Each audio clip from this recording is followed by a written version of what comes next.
треба танка прикрити нашу. Відтягуємося цією стороною до нашого танчика. Там дивимося, зрозуміло. Виходіть! This footage seems simple. 9 Russian soldiers captured alive by Ukrainian forces. There was no major resistance. But that raises big questions. What really happened before the cameras started rolling? Why were they captured without significant resistance? Was this the result of a quick encirclement, an intelligence operation, or something hidden from the public eye? And most importantly, what circumstances led 9 soldiers on the front lines to choose survival, not fighting? In this report, we will unravel the true chronology, second by second, decision by decision, that led to a rare moment on the modern battlefield. Because behind a brief moment, there's always a much bigger story. Пожаловать в Украину, сука! Контроль, блядь!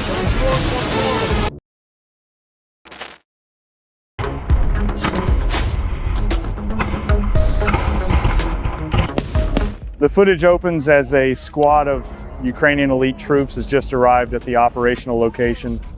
They move quickly. The commander opens communication. Everything is done with brief gestures and measured body positions. This indicates one important thing. They already had preliminary information before arriving. What's unclear is how accurate that information is. Нам треба танка прикрити нашу. Відтягуємося цією стороною до нашого танчика. Там дивимося, зрозуміло. The team commander made a swift decision. He opened fire not to engage in a full-scale assault, but to secure the team's advance. This was standard procedure in close-quarters combat. The opening fire served to suppress any potential sudden reaction from concealed Russian soldiers, while also providing cover for the approaching Ukrainian personnel. The troops begin to spread out. Distance between personnel is maintained. Directions are different. Cover angles are overlapping. This is no ordinary patrol. This is a movement pattern toward a suspected active target. But up to this point, there's been no visual contact with the enemy. This means they're moving towards something they haven't yet seen. The question is the target still in place or has it moved? The situation changed rapidly. The team commander gave clear instructions. The target was confirmed. The location was marked. There was no more observation phase.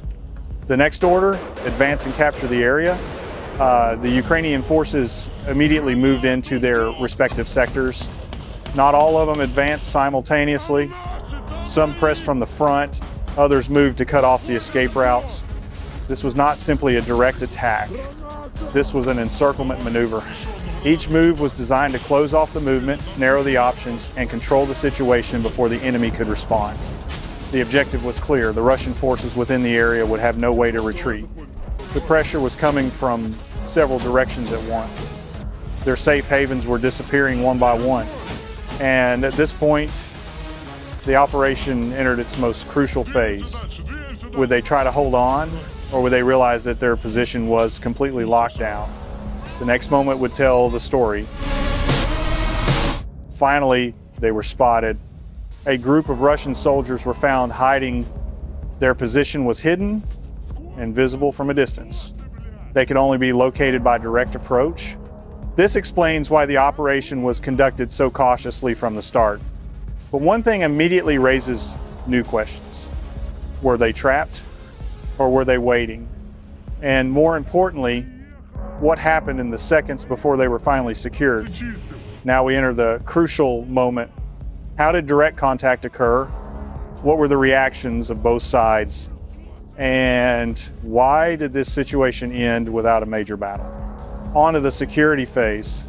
There was no room for error. There was no time for lengthy negotiations. The Ukrainian forces maintained full pressure, gun position stable, firing angles locked, escape routes blocked. This was no longer a search. This was the phase of total control. This is where the situation usually dictates the outcome. The Russian troops hiding realized something crucial. They hadn't just been discovered. They were surrounded. Every direction was monitored. Every possible movement was within reach of a rapid response. In these conditions, time seemed to speed up much faster than usual. Decisions had to be made now. There were no escape maneuvers in sight. There were no attempts at counterattacks. Consistent tactical pressure transformed the situation from potential combat to control. Instructions were given firmly.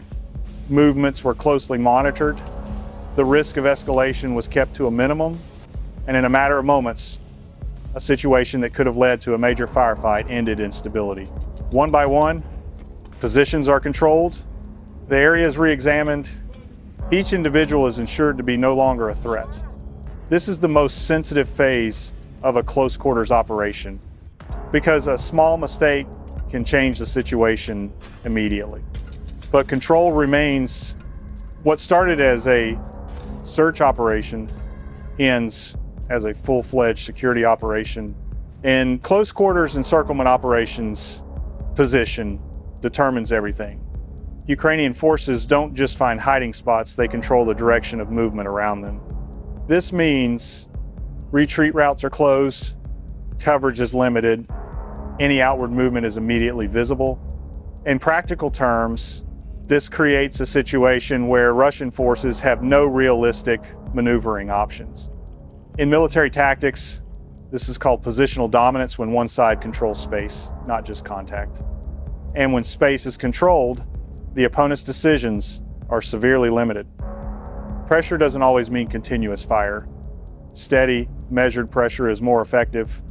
The attacking team maintains gun direction locked, distance monitored, and no time for the enemy to formulate a reaction. There are no white moments for stealth. There are no free seconds to plan a counterattack. This creates a crucial psychological condition. The enemy feels that every move is being watched and will be responded to. The result is that the ability to think offensively is slowly lost. On the battlefield, decisions aren't always heroic, they're often perfectly rational. When one realizes there's no escape route, no support, and the chances of success are slim, priorities change. It's no longer about winning, but about surviving. In total isolation, the human brain tends to choose the option with the least risk to personal safety. And that's usually the end result of a precision siege situation. Ти бачиш, яку їбало? Братан, по нас пізда, який башить 120-ка. Єба! Бритва, я Федя, нас срисував. Ох і хуяри. Заєбісь, пацани, зараз ми вас тут дівняк будемо. Коротше, план такий. Ми зараз будемо штурмувати ту вулицю. Мого вистріла кулеметник буде десь звідси треба. Let's imagine a different scenario. Not a standoff, but full-on combat contact from the first moment their position is exposed. As soon as Ukrainian forces approach and the presence of cover is detected, the Russian forces' initial reaction will likely be a flurry of fire from cover. The goal isn't immediate victory, but to break up the besiegers' formation and create space for movement.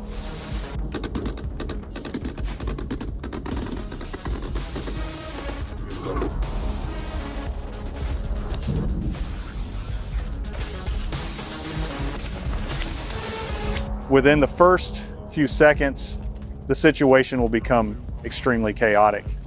The attacking team in the approach phase must immediately shift to the nearest cover.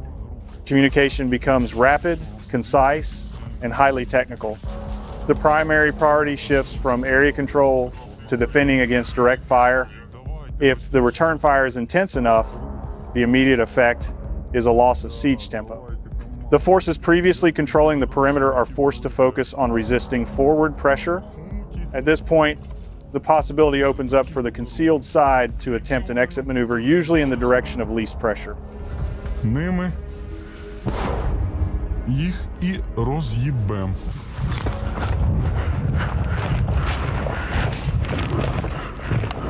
Ми оцим хуєм, як запалим підаров.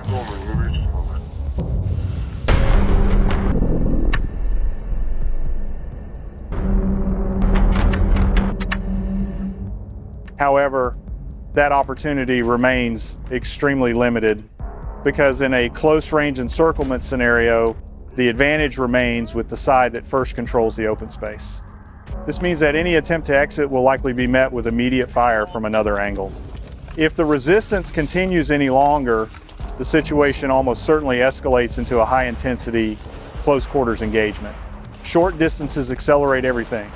Reactions are quicker, risks are higher, and the slightest mistake can be immediately fatal. In such conditions, the end result is usually only two possible outcomes. Археолог. Федя, мы все на месте, как видел. Плюс рук за мной, рук.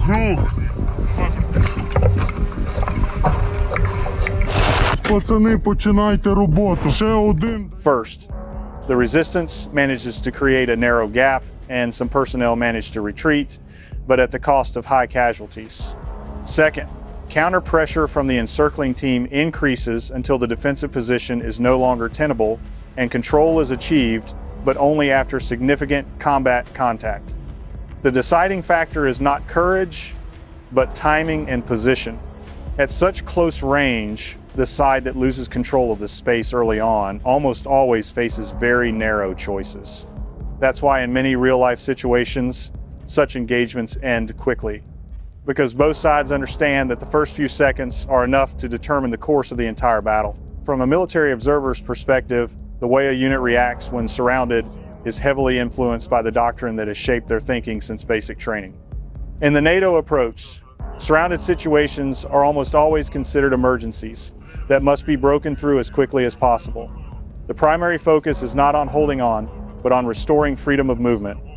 Once their position is detected, the practice response is to create disruption as quickly as possible, return fire, pressure in a specific direction, and then create the slightest opening to move out. Even if that opening lasts only a few seconds, it can be enough to change the geometry of the battle.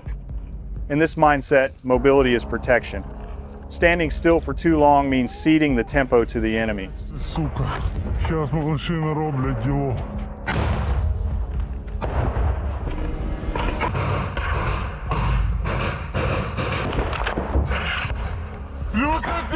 Плюс один!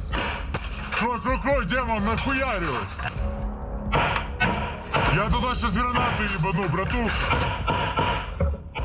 In contrast, in the Russian combat tradition, pressure doesn't always have to be broken immediately by moving out. There's a tendency to first stabilize the position. This means the unit will try to strengthen cover, assess the direction of the threat, then hold the area for as long as possible while looking for a safer opportunity to move or waiting for the situation to change. In this approach, holding on is not a sign of weakness, but part of active resistance. Space is defended, pressure is absorbed, and then momentum is sought.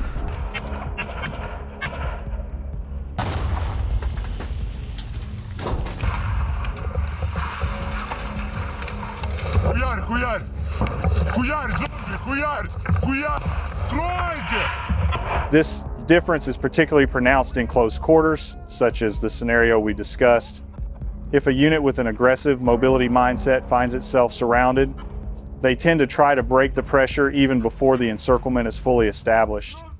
They know that the first few seconds are a golden window. Once the enemy has closed their firing angle, their chances of breaking out decrease dramatically. In contrast, a unit with a positional stabilization mindset will focus more on assessing the situation first.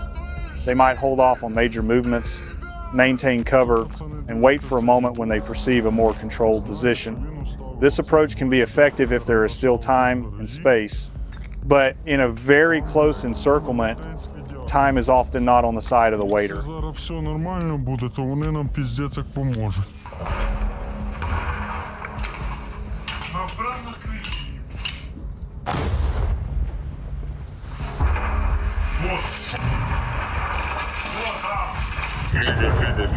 That concludes our analysis of how a tactical operation unfolds and how split-second decisions can determine the course of the entire situation on the ground. Thank you for watching until the end. If you'd like to continue receiving in-depth analysis, tactical reconstructions, and precise commentary on global conflict developments, don't forget to subscribe, activate notifications, and support this channel so we can continue to bring you sharp and informative reporting. Thank you for your attention. See you in the next analysis. Охуенно, мужчина, охуенно, пришел.